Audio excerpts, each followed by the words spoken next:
The ambitious Vietnamese woman, Jung Milan, wanted to become a billionaire in a poor country where making billions legitimately was nearly impossible. Instead of creating and delivering a desired product, she opted to take money from people. She infiltrated one of the top 5 biggest banks in Vietnam, taking out fake loans and pocketing the money. Remarkably, 93% of the bank's loans were fake. Outwardly, she appeared as an inspirational entrepreneur, but in reality, she stole around $44 billion from the Vietnamese people. This theft equated to 10% of Vietnam's GDP, effectively stealing a year of labor from 1 out of every 10 Vietnamese people. Despite her massive fraud, she went undetected for a decade, making Vietnam look unstable, just as it was trying to present itself as a safe and booming economy. To restore its image, Vietnam's government decided to do something unprecedented for white-collar crime. They gave her the death sentence. Alongside her, 85 others were sentenced for their roles in the corruption case. This severe punishment highlighted the government's determination to make Vietnam a safe place for investment. Milan's rise began with her modest upbringing. Born in China and raised in Saigon, she witnessed her mother's success selling cosmetics at local markets, igniting her entrepreneurial spirit. By her 30s, Milan aspired to own more than just a market stall. She wanted real property. In Vietnam, real estate and property development were lucrative avenues, easier for the masses to understand and invest in tangible assets like apartment buildings. However, acquiring property wasn't straightforward. The state owned all land, and securing property required connections and bribes. Milan knew the right people and started buying property in the 1990s, amassing a significant real estate portfolio.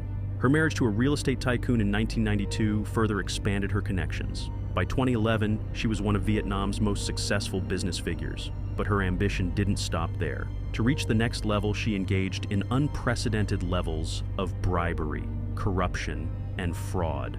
To own a bank, she used a clever trick involving shell companies. By creating thousands of fake companies, she circumvented laws limiting individual ownership of a bank to 5%. These shell companies bought shares of a new megabank, giving her control over 90% of it. With this control, she orchestrated massive fraud, directing the bank to approve loans to her shell companies.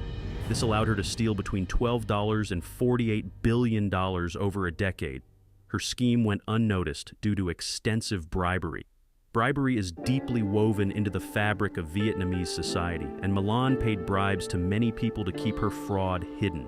More than 80 people were tried and convicted in connection with her scheme. Despite knowing her racket would eventually collapse, she couldn't stop. Her greed and the involvement of powerful people made it impossible to halt her activities. The collapse came with her facing the death penalty, marking the most spectacular trial in Vietnam's history. Her well-connected status and extensive bribes couldn't save her.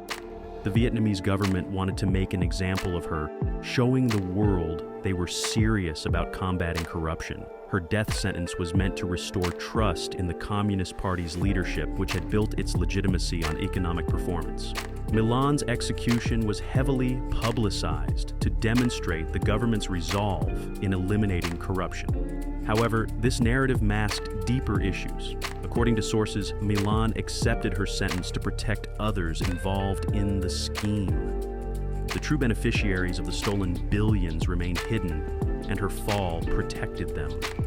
Corruption is deeply ingrained in Vietnam, and her case highlighted the systemic nature of the problem.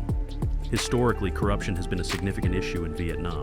Surveys showed that bribes were necessary for various services, from land use certificates to medical care and education. Despite its economic growth, Vietnam struggled with corruption, which was a widely accepted aspect of the system. Efforts to crack down on corruption created an atmosphere of fear, stalling decision-making and halting many projects. Vietnam's anti-corruption campaign, led by the Communist Party, aimed to clean up the system but also served to eliminate political rivals. Milan's case was a high-profile example meant to signal serious intent, but the underlying corruption continued. The country's progress was paradoxically fueled by corruption, and efforts to regulate and reduce it slowed economic growth. the government faced a dilemma: how to eliminate corruption without crippling the economy. Ultimately, Milan's story was one of ambition, greed, and systemic corruption. Her spectacular rise and fall illustrated the complexities and challenges of combating corruption in Vietnam. While her execution was meant to set an example, it also underscored the deep-rooted issues that continued to plague the country.